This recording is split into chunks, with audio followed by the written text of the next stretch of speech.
people. So, oh sorry, just getting myself in a bit of a better position.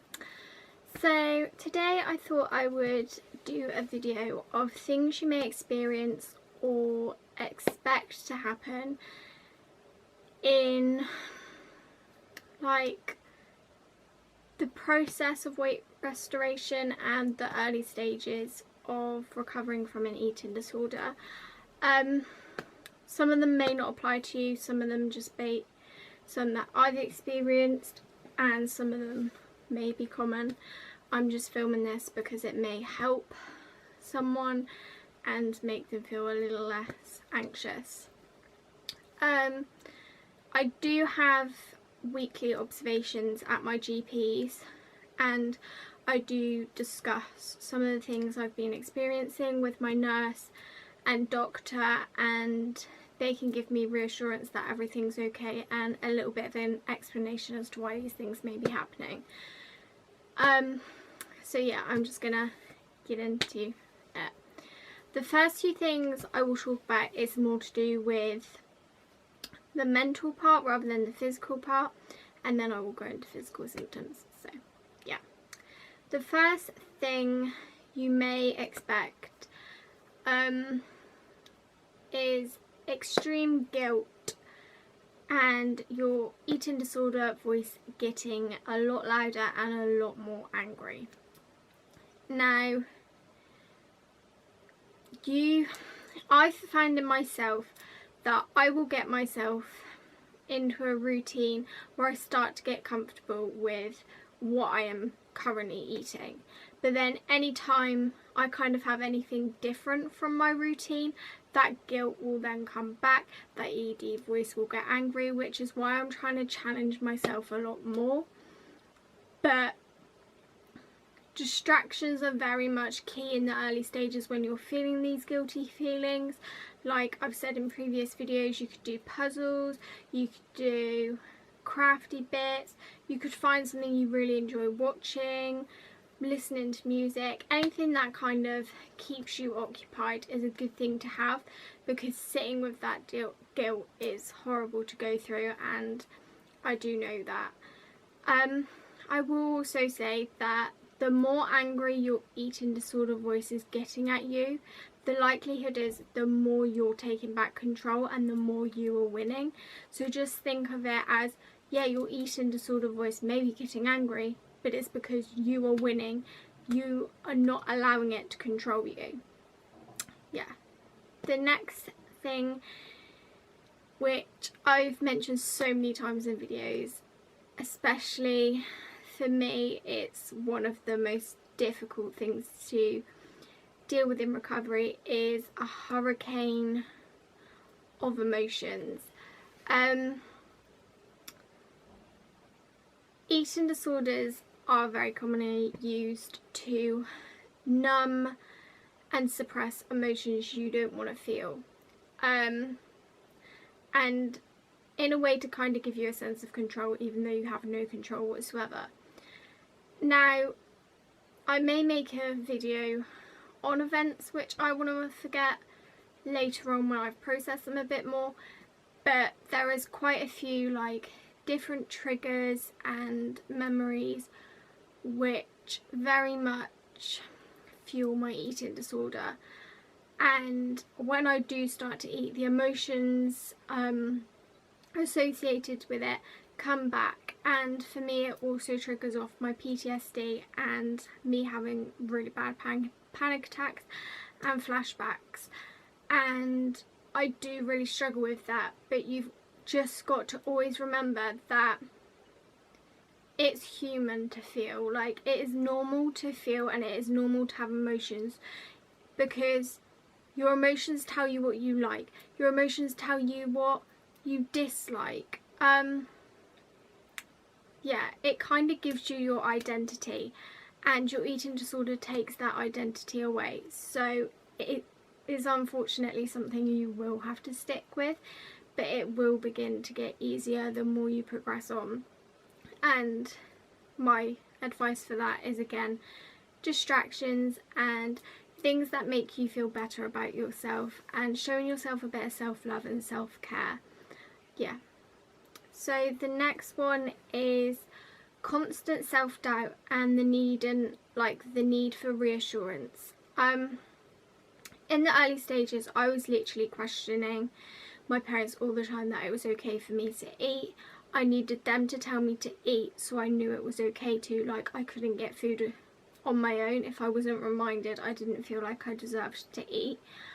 And I did very much in the early stages need someone sat completely next to me and hold my hand through it and comfort me after I'd eaten, because I would just be crying and feeling so bad about it. And I can promise you it does get easier, because I'm now at a point where I don't need to be reminded to eat food. Yeah, I'm very much still stuck in a routine of having very similar things each day, which I'm trying to challenge, but I've got comfortable with what I am doing, which is now why I'm at a point I can start to challenge stuff. But you've just got to stick with it, just talk to people and let them know what's going on in your head, because your eating disorder likes you to keep things hidden, because then it can keep control. So a very big key in recovery is talking and opening up about what is going on in your head and not keeping anything hidden. The next thing is, it kind of links to a physical, is body dysmorphia, and you're like, head's just playing tricks. Now, it's a weird one for me to kind of talk about. It's a bit difficult for me to talk about, in the fact, like, I wouldn't ever say I've seen myself as fat in what like is classified as fat or like overweight, but I've always seen myself as a lot bigger than all of the people around me. And like for a lot of people, I think I have a very big like insecurity about my stomach. Now, when I do start to eat, my body dysmorphia gets a hell of a lot worse. And if I've even made like the slightest bit of increase, it will show me in the mirror that I've gained so much, or make me see a lot worse, when in reality I haven't really changed at all. My advice for this is, because it is just lies and it is just your eating disorder manipulating you, is to wear baggy clothes, to try your damn hardest not to body check, because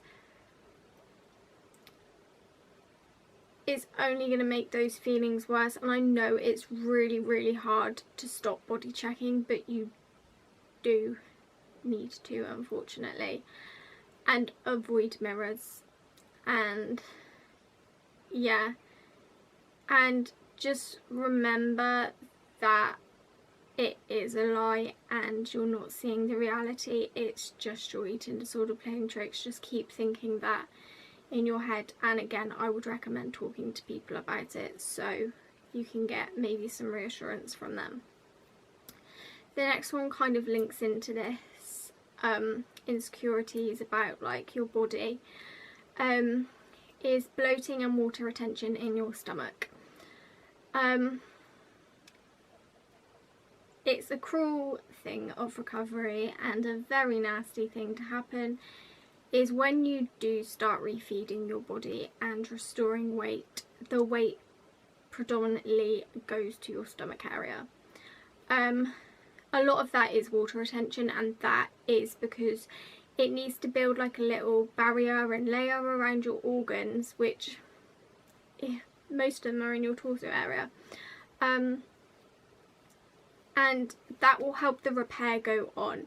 You've just got to think of it as like a little barrier to protect you and let repair go on, and eventually it will redistribute. It's not going to stay there forever. It's just repairing the most important things first. So it's prioritising that. And again, I would wear baggy clothes so you don't feel it as much. Hot water bottles are brilliant for helping with bloating. I find peppermint tea or ginger tea really helps me. Yeah, just try and sit with it and don't give in to any tricks if it's telling you lies that everything is true, like all your weight is going to go to your stomach. Because if you give in to a behaviour, it's just going to make the process a lot worse and you're going to keep experiencing it. You've just got to stick with it and allow your body to trust you again. The next thing, which is a bit TMI, is constipation or diarrhea. Now, your body does not want to let go of any food you are giving it because it does not know when you are going to give it food again. So it is very, very common for you to get very constipated, and I've literally had weeks where I've not been able to go. And it's painful, it's uncomfortable, and it makes your stomach a lot more extended and makes your insecurities a lot worse. But on the other spectrum, because your body has become intolerant to a lot of foods if you've been restricting very heavily or restricting on a certain food group in particular, it can struggle to then digest that food and can lead to diarrhea, which is also very unpleasant. But I've spoken to my dietitian about that, and it's not a genuine like intolerance, and you've just got to slowly reintroduce it and gradually reintroduce it more and more and more so your body can build up a tolerance to it again. It's just your body is so not used to digesting that, and it needs to learn the whole process again because it's forgotten. So yeah, if it does get really bad, I would talk to your doctor and they may be able to give you something to help with either. But it will get easier, I promise. The next one, which I've spoken to a few people about, is feeling like my entire body is burning or it is on fire. It's really painful, and my doctor said that is because it's like repair going on in your body, going into overdrive of like what it is doing. And also, like, when you're in the depths of your eating disorder and giving into the behaviours, you have this false sense that everything is okay and nothing is wrong with you, and you are numb to any physical or mental pain. Well, for me personally, that's what I've experienced. And when I start to reintroduce food and my brain is getting fueled a bit more, I experience a shit ton of pain, and any area of my body which damage has most likely been done to, I feel pain. Which is why my body feels like it is burning and all the muscles in my body feel like it's burning. But that is because your brain is now able to send signals properly to your body. They're not like so cut off from everything. I do get really bad joint pains, and you've again just got to stick with it and allow your body to trust you again. Yeah.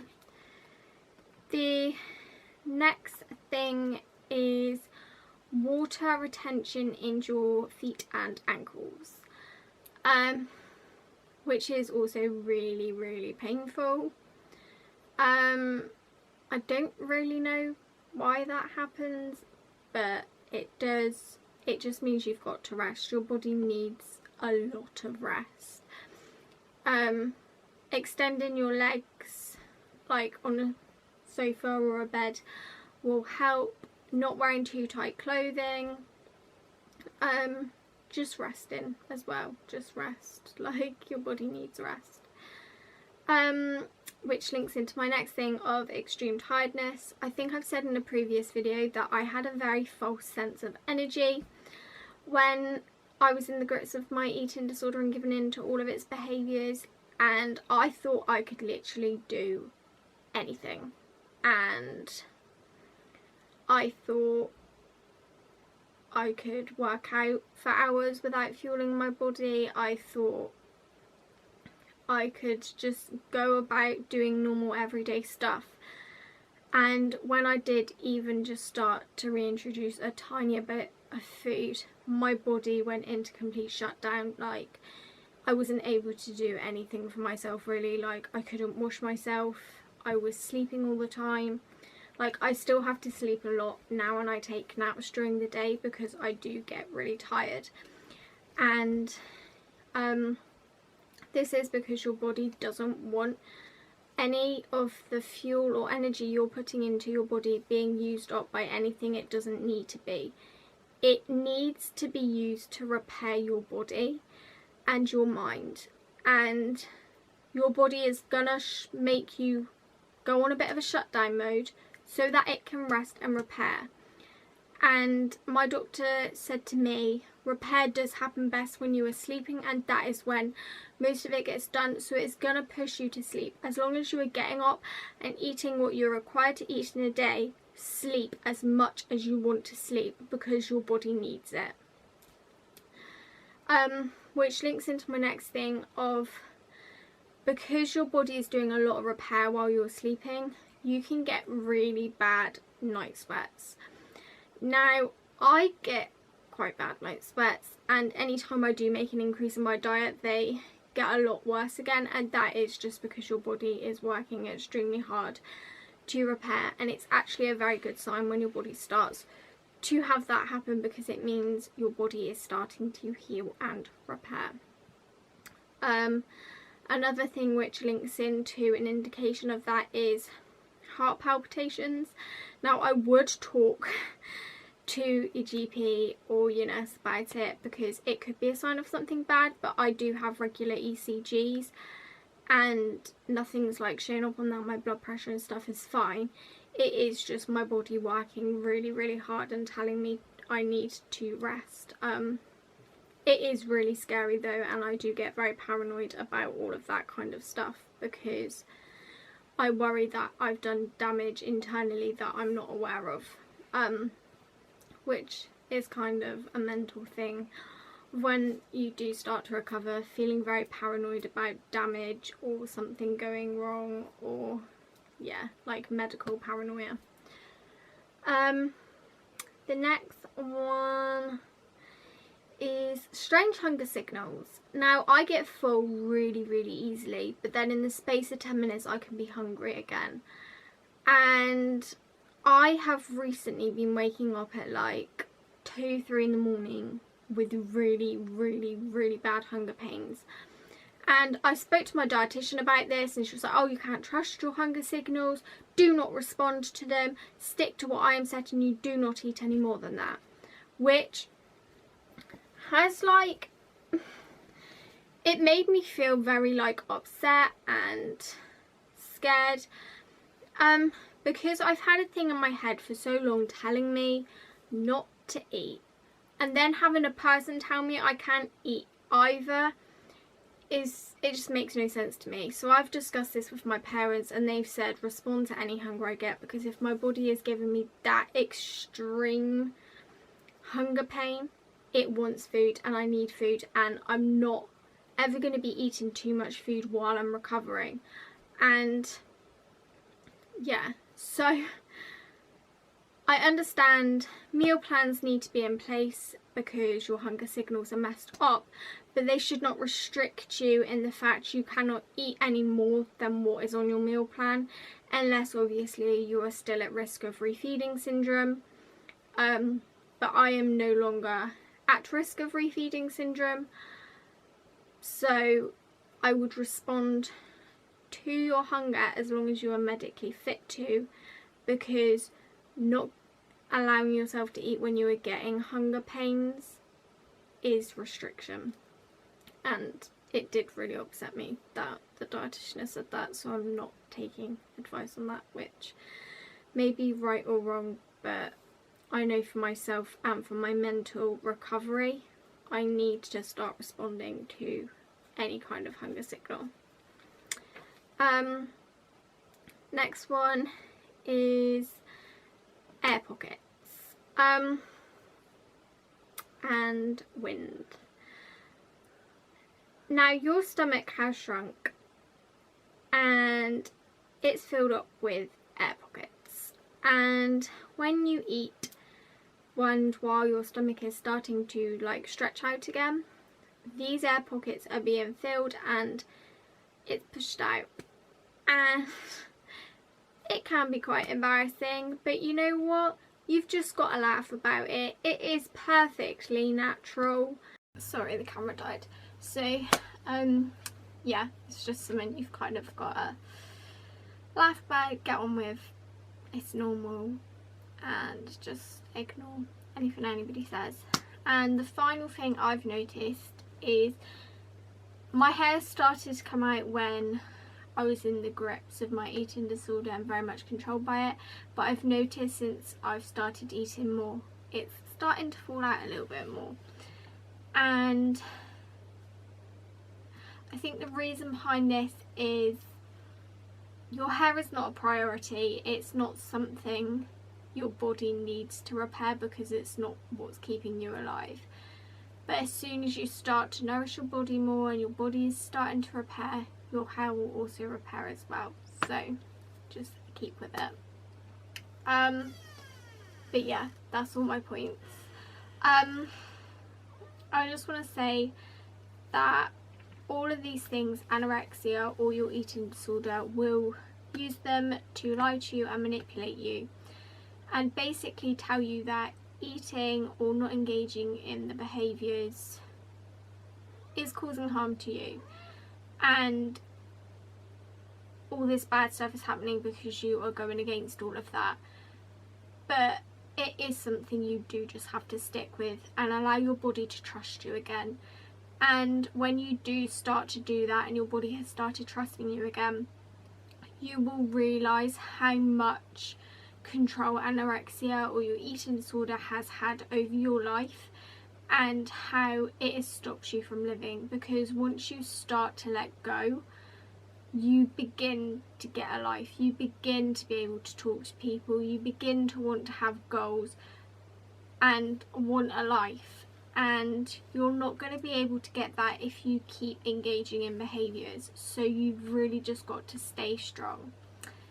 So yeah, I hope this video was helpful, and I'm sorry if it was really like blabbery as per, but yeah.